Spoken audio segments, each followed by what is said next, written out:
Good morning, good afternoon, good evening, and welcome to ioRadio with your host, Adam Smith. Today on the show, I'm going to be talking about an interesting topic that is another one of those things that crypto people don't like to talk about or pretend is not an issue, but is really going to be an issue. And it's like, I guess I would coin it as the blockchain time bomb, really. And this is not the halvening or, the amount of Bitcoin that's going to be available disappearing and creating other issues. This is a different issue affecting anybody who's holding any crypto that thinks that it's going to be that easy to cash it out in the future.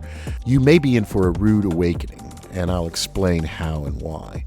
I also want to apologize for not having a podcast out in a little while. Just been, real life things happen, and this is not my job. This is kind of just a little side passion that I have. I know people think that I spend my entire life going after crypto people and hating on them because I missed out on getting rich with Bitcoin, but that's not really the truth. Many of us have real lives and actual families and things like that. And, sometimes when I don't have time, I can't put out a podcast. But I thank you for listening nonetheless, and I appreciate every single person out there. So let's get into this show. I don't have a guest today. I'm just going to talk about an issue that I think is really, really important, and that is not all Bitcoin is the same. Now, people will say Bitcoin is Bitcoin, or there's only one true Bitcoin, but there's also, even if you just assume BTC is the only Bitcoin, and for the sake of, let's say, this particular podcast, we'll say that. We're not going to talk about all the other permutations of Bitcoin, Bitcoin Cash, Bitcoin Satoshi's vision, the fact that there's more than 21 million of them. This has nothing to do with scarcity. It has to do with, let's just take any one crypto. In this case, we'll take BTC. And I'm going to tell you that if you're holding Bitcoin, that BTC, it may not be the same Bitcoin somebody else is holding. And there's an important distinction there, even if they're both BTC, that may come back to haunt you. So what I'm talking about is how blockchain is its own worst enemy. I've harped about this over and over because as a software engineer, I understand the nature of how this transaction database blockchain works. And in my documentary, I go over all the different technical elements of it and why it doesn't really live up to the hype in terms of being some kind of a new or revolutionary technology. But more important, the fact that you have an immutable public ledger of all your transactions. Crypto people consider this a feature. Of course, we don't have that with our traditional credit cards and banking accounts. Nobody in the public can see what I'm spending my credit cards on. Nobody can see how much money is in my account if they know my account number. That's private information, and people tend to like that. But again, in the world of crypto, people make a lot of excuses for why the way crypto does things is a superior way. And in this case, they talk a lot about the benefits of having this immutable public ledger. You can verify stuff, you can check things.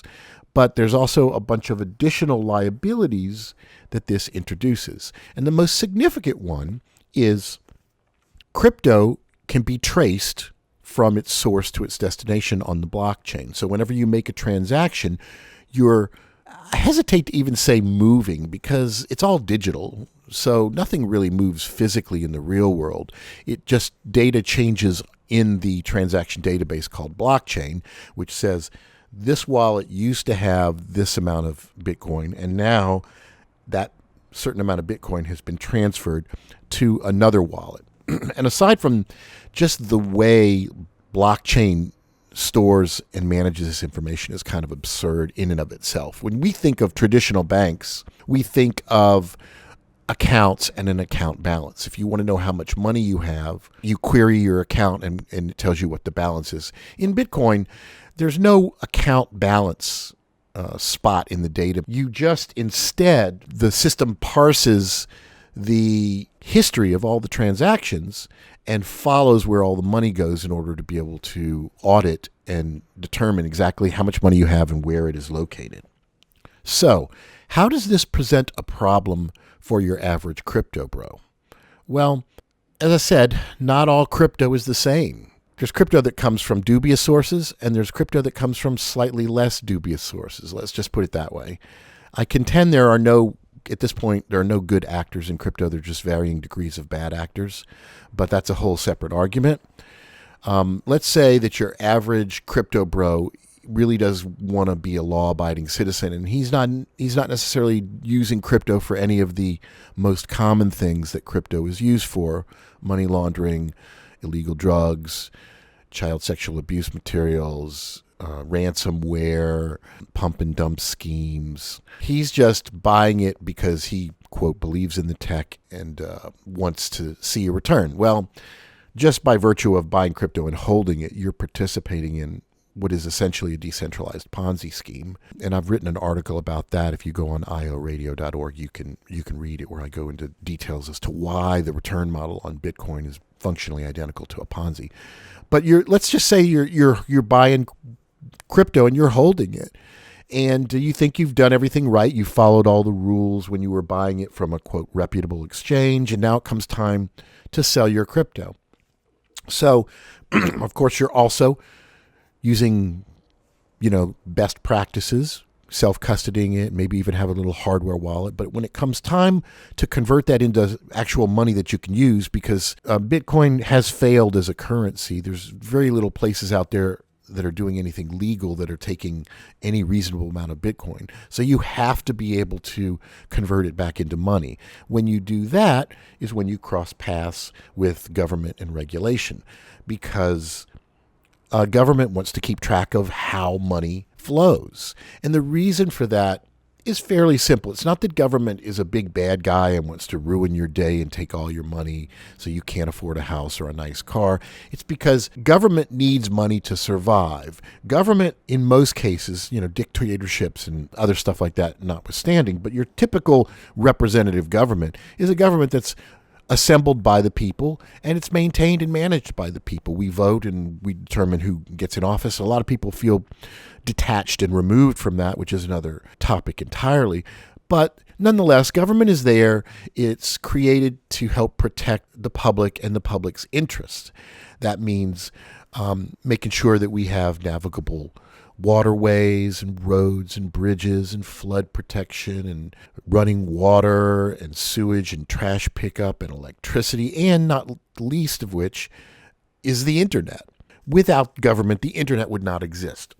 It's because the government created the internet initially, and as a public funded entity, it's owned by the public and not any single private interest. That's what made the internet really popular, was no particular corporation owned it, therefore no corporation could kind of railroad everybody. So the government, these are some of the things the government does, and the government needs money to do that. And the government gets that money through taxation. Now, taxes are obviously a four-letter word, and a lot of people hate them. It's become a kind of a side industry, just hating on the government and taxation. But these same people that hate paying taxes also would scream if they lost their running water or their trash pickup or any of the things that government pays for. So you can't have it both ways. It's just a fact of life. None of us like giving money to anybody, but I tell you this, I like my trash pickup. I like my running water. I like roads and interstates and parks and schools and libraries. I think those are cool things. And I recognize that if you added up all the taxes that I've paid my entire life, it wouldn't even complete, 100 feet of interstate. So I live with it. I mean, we have to. Now, we can change policy. I'm not saying that all tax policies are fair, but again, that's another issue too. But the bottom line is that the government has to keep an eye on money, because if they didn't, they would, people would find ways to move money around and defraud the government of what it rightly requests, which is a certain percentage of your income goes to the government to cover the infrastructure and to cover everything. And that's just the way a civilized modern society works. You go all the way back to Roman times, and taxation was a key element that kept the whole society functioning and safe and healthy. And so you can't have it both ways. You can't have all these ways in which you can move massive amounts of money around that the government can't track and continue to maintain a government or a society.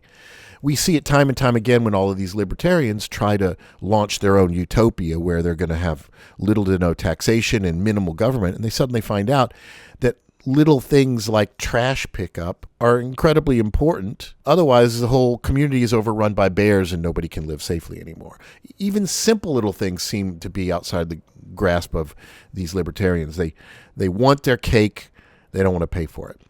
So how does this affect crypto? Well, obviously, as crypto became more and more popular, what we saw was that more and more money started entering the marketplace, specifically dark money. About this time, I thought it might be interesting to give you just a little bit of a history of money laundering and how it's seeped into crypto. And I found a really good video online by a guy named Max Maher.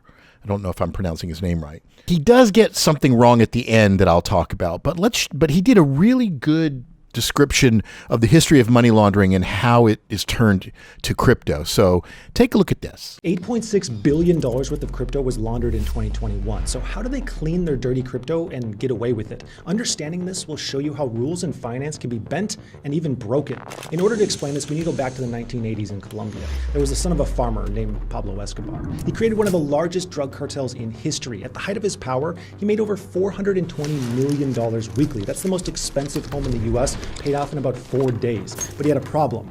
A cash problem. Escobar had so much cash, he would have to write off $2 billion every year because it was either lost or damaged. You can't just go into the bank with $400 million and say, hey, Susan, that's a great color on you, and make a deposit. He needed to find a way to make that money look legitimate, and boy, did he find a way. Escobar's money was laundered through dozens of businesses like a jet service, jewelry stores, a brokerage, and much, much more. So where does the term money laundering even come from? In the 20s and 30s, Chicago was controlled by Al Capone. Capone ruled an empire built on the 3 pillars of society: bootlegging, prostitution, and narcotics. Again, he had a problem, a cash problem. The police and IRS were on his back. He had to funnel his money somewhere. And the legend goes that Capone started buying laundromats all over town. And let me tell you, he was great at the laundry business. Somehow every shop he bought instantly saw sales skyrocket. So whether it's fraud, extortion, or drug trafficking, all criminals have the same problem, because what good is money if you can't spend it? Now, according to the United Nations, between $800 billion and $2 trillion are laundered every year. The latest wave is through cryptocurrencies. Now, crypto money laundering has some specific issues and risks that we'll see in a moment, but it shares 3 steps with traditional money laundering. Let's say you have some questionable money that you'd like to spend. Step 1 is placement. This is notoriously the most dangerous step. You need to place your money into the legal world. Now, there are many ways to do this, but the most common is to buy a legitimate business, ideally one that runs predominantly on cash, because cash is harder to track. Maybe you'll buy a club, a beauty salon, or a car wash. After your legit business is set up, it's time to start mixing, blending clean money with dirty money. You want to boost your real business's cash, but not by too much. This is step 2, layering. So your money's sitting in the account of some legit business. Now you need to move it around, distancing yourself from it in order to make the paper trail more difficult to track. A classic example is to invest the money in some anonymous shell company within a tax haven. Think oligarchs, royals, and the Panama Papers. Or you could move the money into different countries around the world, maybe purchasing stocks or gold. But we're not done yet, because step 3 is integration. At this point, the money is reunited with you, and you're free to enjoy the profits from your totally legitimate and thriving business venture. But depending on the size of your operation, this system can get quite complicated. Here's the organization map of the $7 billion Cali cartel. This is where cryptos may be able to help. We're going to talk about real-life cases and busts, but first, there are 2 major differences when it comes to cryptos. 1, cryptos are actually more traceable than fiat money. Sure, it's true that the decentralized model of finance is less regulated and scrutinized than regular finance, and this can provide some degree of cover, but all crypto transactions are recorded on the blockchain, which is public, transparent, and there forever. 2, let's say you got cryptocurrencies through a crime. Sooner or later, you need to convert those cryptos to fiat money like euros or dollars. You need to launder that money through an exchange, but you can't just open up a Coinbase account and say, nothing to see here, just passing through. Most exchanges require identity verification, which would tie you directly with the dirty tokens. You can't do that, but there is a workaround. Let's distinguish between the 2 types of crime. First are crypto cyber crimes. These are illegal activities that generate profits in cryptos. These could be online scams, ransomware, or theft. Second is real-world crimes, like weapon sales, trafficking, or drugs. These are different because they generate profits in fiat money, like US dollars, and then criminals convert those into cryptos with the purpose of laundering them. So as you can tell, You've got criminal dark money flowing into and out of crypto. It's like the perfect storm of money laundering setups, right? But the problem is you need a legitimate business also to be integrated into that so you can launder the money. Well, where is the legitimate money coming from? You. All you hodlers out there. All you people that have been hoodwinked into thinking crypto is a good investment and that there's tech, there's value in the tech. You are the laundromat. So Max has done a great job of giving us a history of money laundering and how it kind of has pivoted into crypto. And then at the very end of his video, here's what he says. So to sum it up, it's important to say that there's nothing inherently bad about cryptocurrencies. It's just a tool. Think like a shovel. It can be used to build a garden or bury a body. So should we ban shovels? Oh man, it was going really well, very informative. And then at the very end, he kind of just weasels around and refuses to point any fingers at crypto.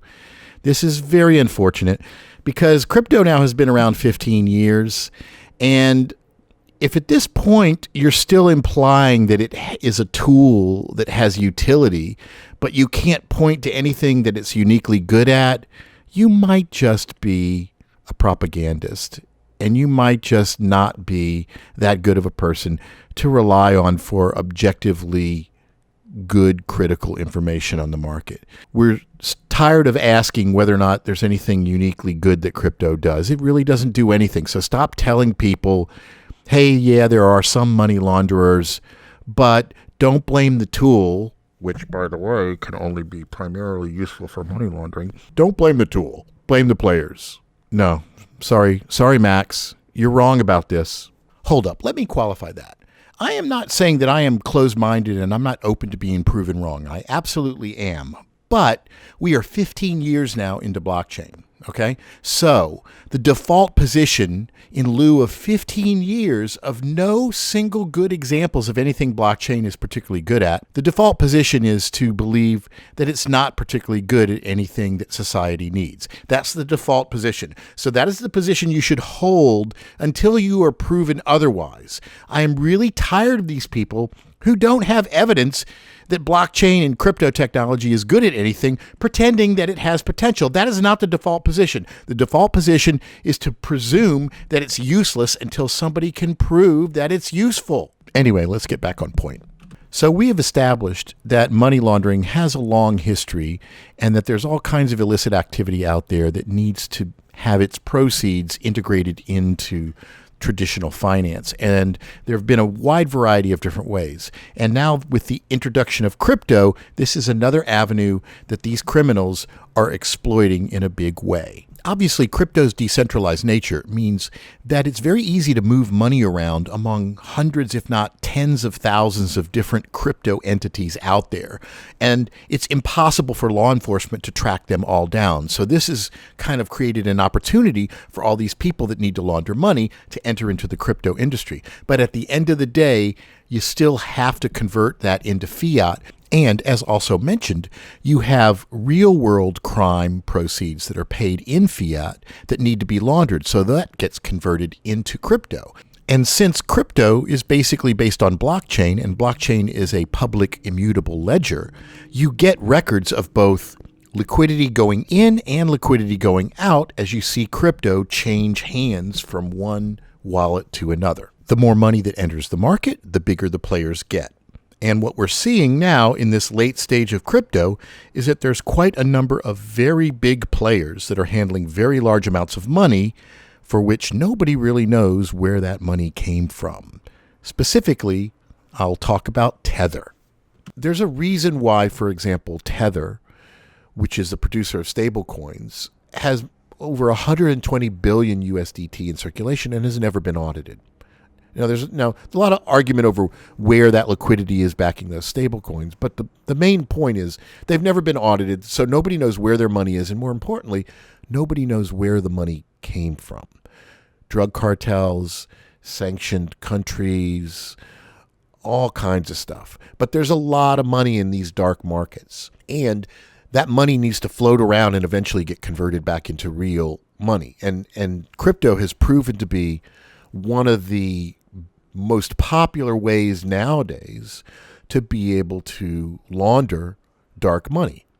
As such, there's a lot of it moving around all over the place. So how does that interfere with the government and all of that?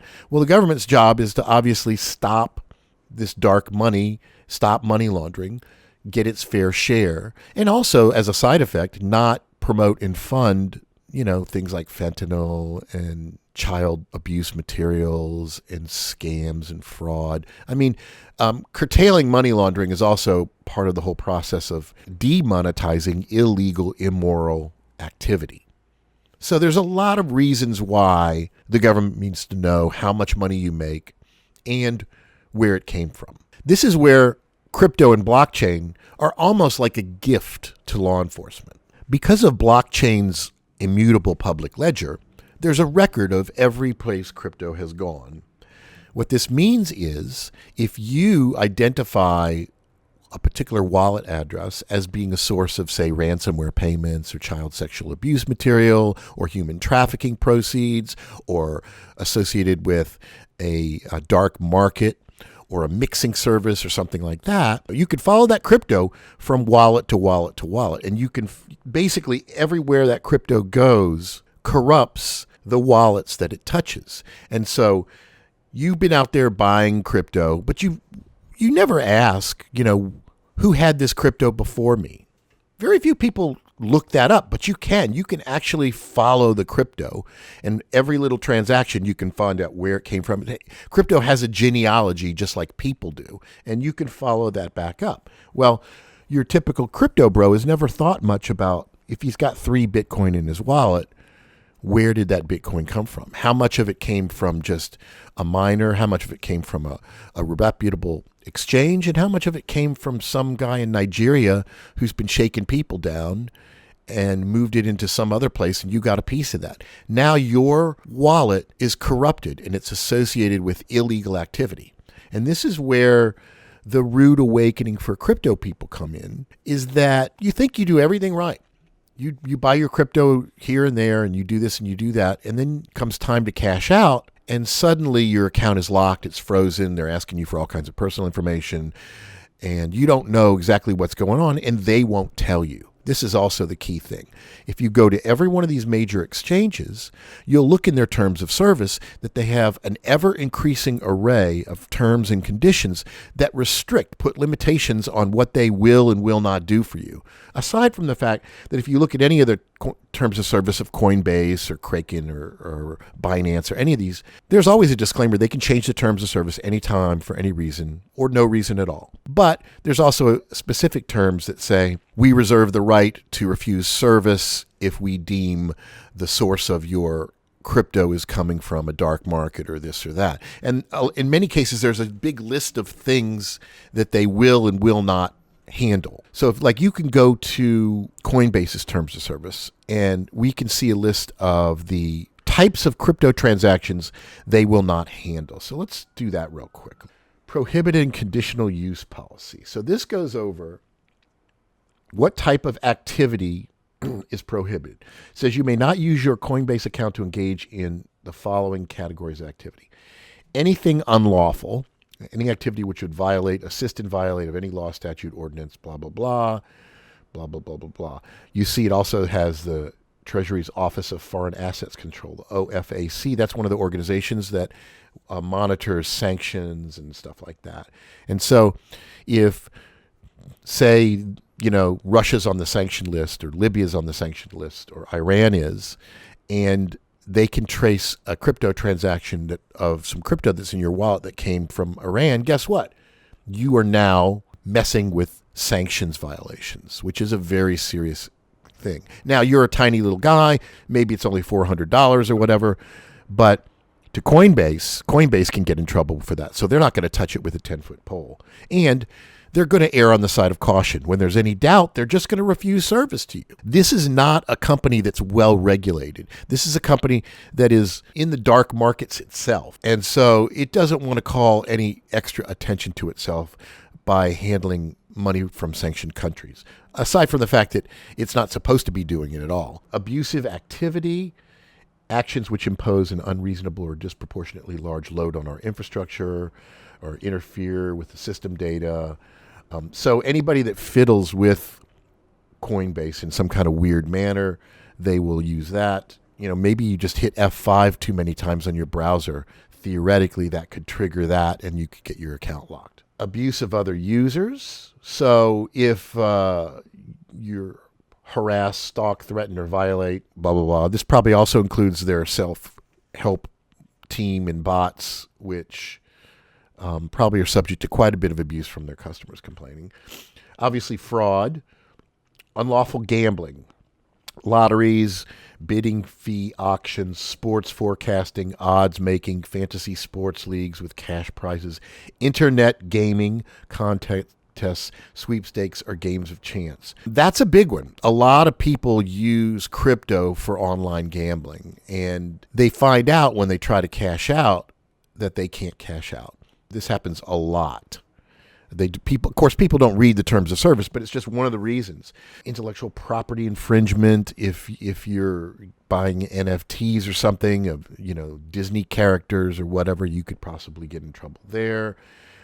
There's all different kinds of terms and restrictions, different types of businesses. Here's adult content and services. You're making money via OnlyFans. People are paying you in crypto. You move it over to Coinbase, try to cash out. Guess what? Your account gets frozen and you don't get your crypto. And this is not like a regular bank where it's well regulated. If you move your accounts over to Coinbase, you may or may not have anywhere near the consumer protections or the legal rights that you think you do. I believe that even using Coinbase, you're sucked into arbitration, so you're not supposed to use the standard court system. But there's so many restrictions here, and people don't realize this. High-risk business, any business that we believe pose elevated financial risk, that could be anything. They can arbitrarily choose to just say, yeah, we don't like what you're doing and where your money came from. Therefore, we're not going to handle it anymore. Now, what happens when this happens? Do they tell you, hey, you moved money from this online casino and that's against the terms of our service? No, they don't even say that. They just say, there's been a problem with your account. Can you forward us a copy of your passport and your social and a picture of you and blah, blah, blah. And they'll continue to gather more information. And you think it's, I'm just going through the normal know your customer KYC thing. But they're actually just gathering data so that in case they get gone after by the authorities, they pawn it off on you. Well, here's the guy. Here's his name. Here's his picture. Here's his passport. You're now part of an investigation, and you didn't even realize that was going on. And if we go to Coinbase's Reddit page, we can see that there's just lots and lots of examples of people who their accounts stop working for no reason. They can't withdraw stuff. It's just, we can look here and say, like, here's one. This guy's made some money. He's got a bunch of money. He wants to cash it out. He's worried about moving it over to Coinbase. Am I going to have a problem? You may be asking why cryptocurrency exchanges and other service providers are constantly asking for updated KYC, source of funds, and source of wealth documentation. As cryptocurrencies are gaining mass adoption, the operators servicing the industry are coming increasingly under scrutiny by local authorities. They are becoming subject to regulation, similarly to traditional financial institutions and banks. And to comply, they need to constantly update this information about you. But this is not all. It is recommended that if you have been holding or trading cryptocurrencies for a long time, try to gather all information about the initial transactions you made. If you haven't already, one day you are probably going to be asked to provide such information to a service provider, through which you may wish to make some exchange or transaction.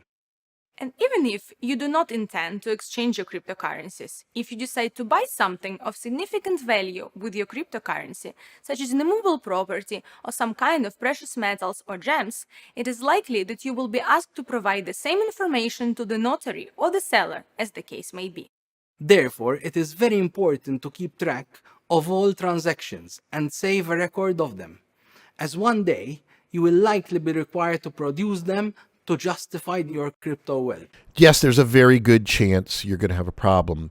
You collect all of this crypto and then it comes time to cash out. There's a number of reasons why you're going to have problems. The number one reason is all of these exchanges, as I've said before, are largely unregulated. They don't have a banking licenses. They don't have traditional brokerage houses licenses, which require a lot of oversight and transparency, and the SEC can come in there and poke their heads and see what's going on. They also are not subject to a lot of consumer protection laws. There's laws like the Fair Credit Billing Act, which say if there's fraud on your account, the bank is responsible for it. You're not, up to a certain amount. There's none of those protections for crypto. So if your account is hacked in crypto, it's your fault. It's not the exchange's fault. If my bank account with FDIC insured bank is hacked, that's their fault. It's not mine. I don't lose my money. It's insured.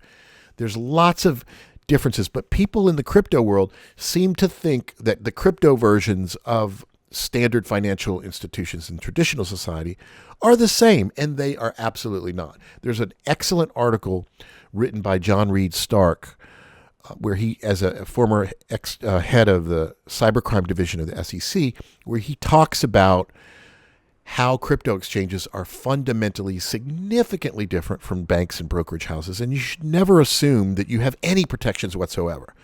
So that's the overarching thing, first off. So you have your crypto, and it doesn't matter whether we're talking about Coinbase or Bitfinex or Binance or Kraken or any of these other exchanges. They all basically are in the same situation. They're often headquartered in weird jurisdictions where there's limited regulatory oversight and extradition treaties and stuff like that.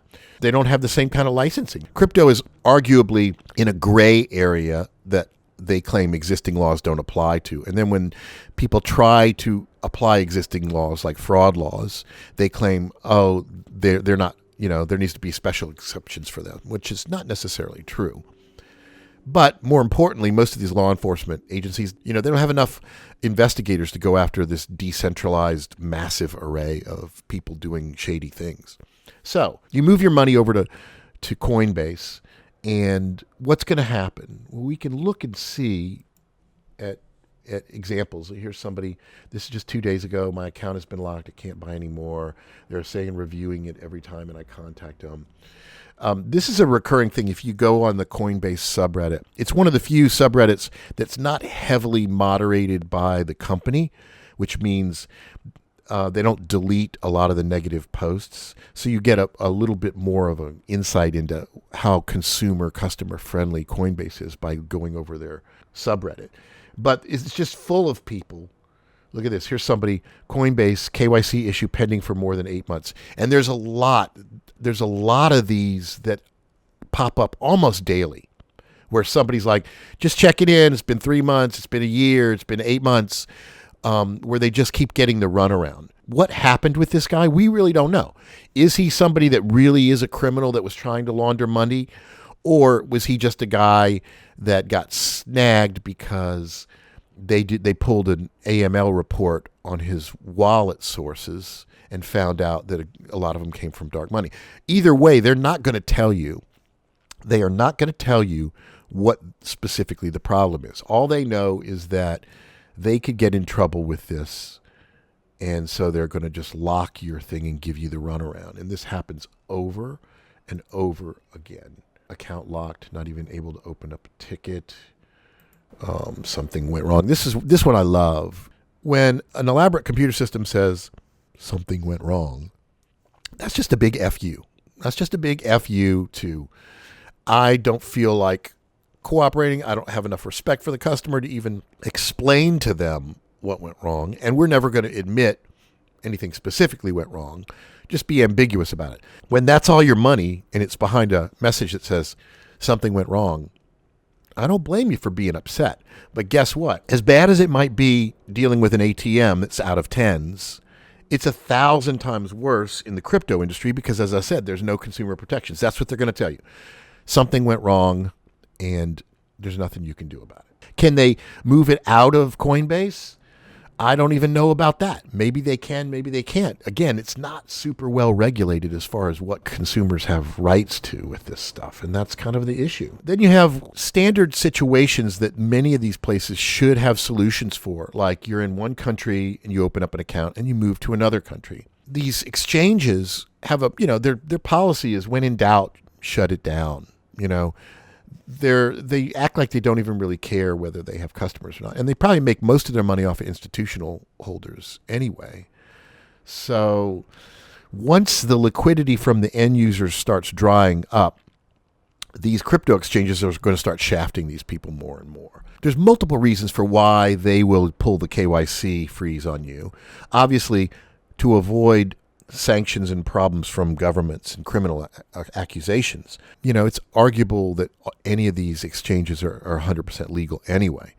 One other main reason is because of liquidity, because us critics are well aware of what we consider to be a fact, that there is questionable liquidity in the crypto market, period.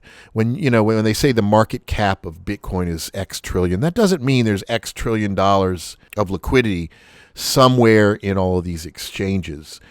No, there's not. The only places where there's supposedly large concentrations of liquidity, other than say Coinbase, their custody accounts, should be places like Tether and Circle, where they supposedly have money on account backing up the stablecoins they're printed. The problem is that none of these places are independently audited. So the attestations that they're producing are inconclusive as to how much actual money they have. And more importantly, where that money came from, where it was stored, was it there yesterday? We don't know. So Tether, there's over 120 billion USDT in circulation. So that means there's supposed to be $120 billion of liquidity someplace safe that they can access. But nobody has ever really seen all that money, and nobody knows for sure how much of it is Russian money, is Chinese nationals trying to move money out of the country illegally, dark market money, drug cartel money. Nobody really knows. All of these people that are behind these stablecoins, they're pretty shady. Some of them are even trying to, hide their identity. Like the people behind Tether are very secretive. They don't want a lot of information out on even who they are. So when you've got limited liquidity, and we know that from looking at FTX, when FTX imploded, they were moving customer funds all over the place, pretending that their different accounts had more liquidity than they really did. When you get low on liquidity, one of the easiest ways now that you can avoid losing more liquidity is just freeze people's accounts. When in doubt, lock it out. And we're starting to see that more and more with the so-called reputable exchanges.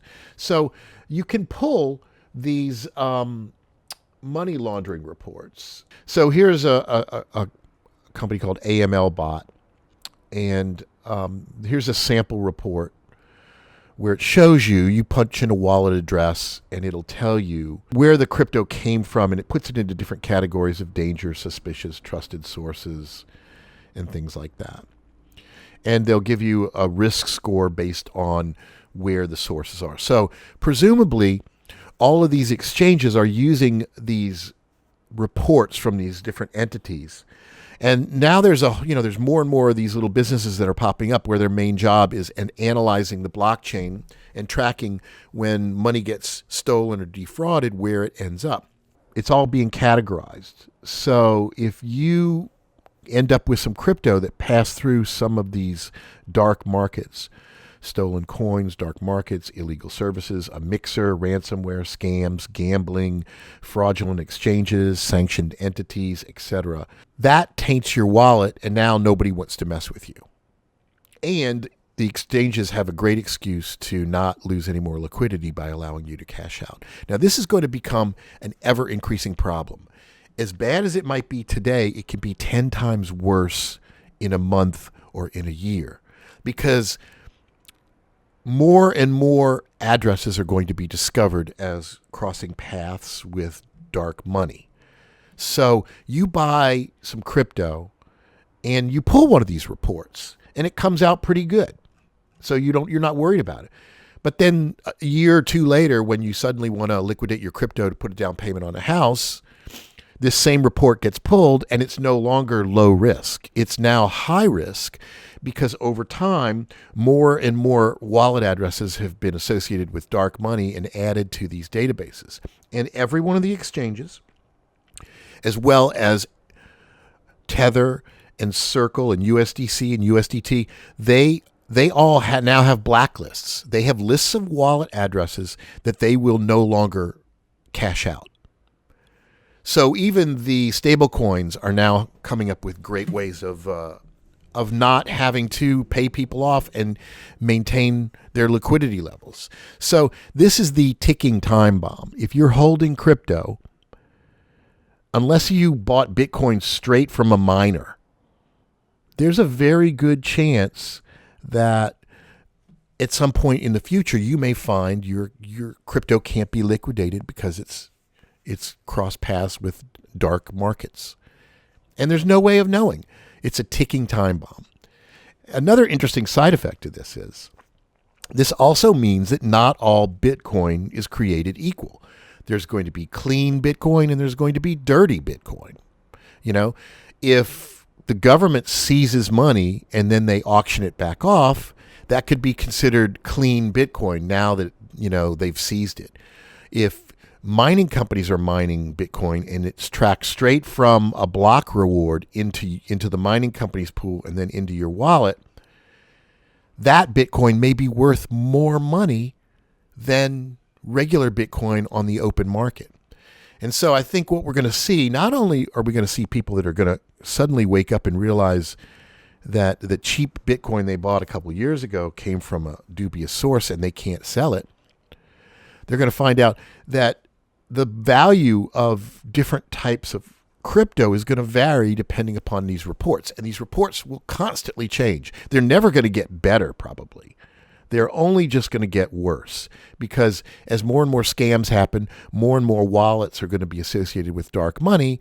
And there's a greater, ever increasing chance that the crypto that you hold passed through one of these places. So let's take a look at the money laundering report. There's a money laundering report here by Chainalysis, which is the biggest analytics company that looks at blockchain. And they're talking about the trends of what's happening with money laundering. So this is at Chainalysis blog/2024-crypto-money-laundering. So they talk about the different sources of crypto and where it comes from.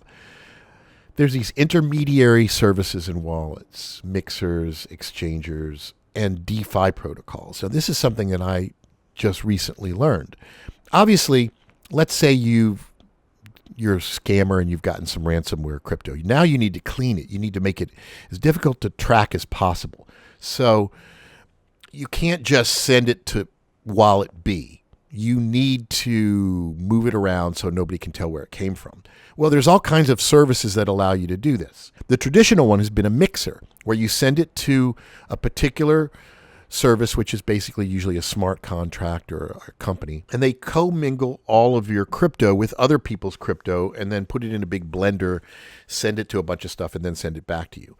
They obviously take a fee for this mixing service, and presumably your crypto gets traced back to the mixer and then it doesn't know where it came from there. Problem with this is, once these mixers are identified, they are flagged as a dark money source. There's a movement to try to get legitimate transactions to use a lot of these crypto mixing services so that they can create some cover for the criminal activity, and people can argue, oh, well, some people just do it because they want privacy, so you can't hold it against these people for using the service. Therefore, you shouldn't flag it as dark. I'm pretty sure the law enforcement's not going to fall for that. They've already cracked down on Tornado Cash and some of these mixing services and gone after people for money laundering. So it doesn't matter even if 90% of your mixing business is ethical and legitimate. If 10% isn't, you're still going to get nailed. And that means that the other 90% is going to be flagged as dark money because the mixing service mixes it all up and now everything has become corrupted. And each and every day, there's going to be more of these mixers that are going to pop up, and it may take a little bit of time before they're identified. So the people that are getting away with laundering their money are doing it quickly and fast, and then moving to another service, another system that has not been caught. But eventually, the real people that are going to be victims of this are going to be the HODL'ers, the people that buy and hold and wait. You guys are the ones that are in trouble, because while everybody else is quickly moving and liquidating their crypto before it gets flagged, you're buying it and you're holding it. And you're holding it while all these mixers get identified. Every single day that passes increases the chance that when it comes time for you to cash out, you move it to an exchange, they're going to go, nope, sorry, there's something wrong with your account. Can you send us pictures and passports and all of this kind of stuff? And then, next thing you know, you're reported to some authority because you got crypto that was part of some kind of government ransomware attack. It's very real, and it could happen. So if we look at the Chainalysis report here, where total cryptocurrency, we see that 2022 was a big year for crypto money laundering with over 31 billion. 2023 is 22 billion. It'd be interesting to see what 2024 is going to be. But they talk about the destination of funds leaving illicit wallets. And over time, we've seen a trend. I don't know what other is. The vast majority of laundered illicit crypto is going to centralized exchanges. The vast majority. So they are going to be the number one place that law enforcement is going to start going after, because they're bigger, they're handling more crypto. This could mean that any exchange that you're using right now that may be legitimate could at some point in the future be flagged as a money laundering source. This is another thing that's really, really concerning. Presumably, Coinbase has got massive amounts of crypto that came from dark sources. So they are engaged in money laundering. But if they can appear to be cooperating with the authorities enough to where the authorities, like they're handing over enough regular criminals for the authorities to go after, the authorities don't go after them. I don't know how long is that going to last. There could come a point where any of these central exchanges could be shut down for money laundering. There's overwhelming evidence that they are taking more money laundering money than anybody else. And this is a big concern. You'll see the destination of these funds, cross-chain bridges, mixing. One of the things that I found interesting was more and more dark money is going into DeFi. DeFi is where you stake money and you allow people to use it and they pay for it. It's kind of like a leveraged crypto gambling service. You put up X amount of crypto and other people can use it for flash loans to try to, front run the market, and you get a little bit of crypto in return. But that's also, in effect, basically a mixing service. So what we're seeing is basically the noose tightening around people that are into crypto, right? You buy crypto and then you hold it, but it doesn't create any value just being held. So there are other schemes out there like staking and DeFi where people are under the impression they can actually make their crypto generate interest like they would in a savings account. What they don't realize is that the only way that any of these services can actually create enough value to return extra to you is through money laundering. There's really no other reliable way unless they are commingling with dark money. So that means while your attempt to, quote, honestly just engage in some decentralized finance and staking to get a little bit of money while you're waiting for, the number to go up so you can buy your Lambo, you're actually helping criminals launder money. So there's a good possibility that these DeFi services will also be shut down in the future as being little more than crypto mixers, again, facilitating money laundering. And the governments are not going to allow this to happen. They're not going to go at some point, oh, it's too complicated, I guess we can't do anything. No, they'll shut it down. They will shut it down. They control the internet. They can determine what runs on the internet very, very easily. So in summary, crypto is the gift that keeps on giving. You think you've seen all the weird ways in which you can lose your money, but no. Thanks to the wonder of blockchain, there's even more new things you never even thought about. New and interesting and creative ways where you think you're rich only to find out you're not. And this latest one is dirty crypto. And it's going to be something that people are going to have to really pay attention to. So if you have a lot of crypto, if you've got a lot of your assets and your net worth tied into crypto, please consider trying to get out as soon as possible, because every day that goes by, more and more of these places are going to have more and more blacklists of wallets they will not cash out, and wallet sources they will consider dark and they won't touch. And they'll have to do this or they can get in trouble. I can't imagine this with credit cards or a traditional bank. Like, the longer my money is in my savings account, the less likely I'll ever be able to withdraw it. I mean, that just boggles the mind, but that really is what we're dealing with in crypto. So folks, I may sound like a broken record, but I'm honestly trying to be sincere. This industry, if you're a criminal, it has some value, but if you're not a criminal, or you're not that bad of a criminal, get out of it, get your money out of it, pull the liquidity out while you can, and move on to something else, something a little bit more ethical, and the world will be just a little bit better place. That's all I want to say. Stay tuned. We've got some more good episodes coming up. I've got another interview with Zeke Fox coming up in a future episode. We're going to find out what's been happening with him, author of Number Go Up, and a lot of other interesting things brewing. And I hope you will stay tuned. For more, visit ioRadio.org. And until next time.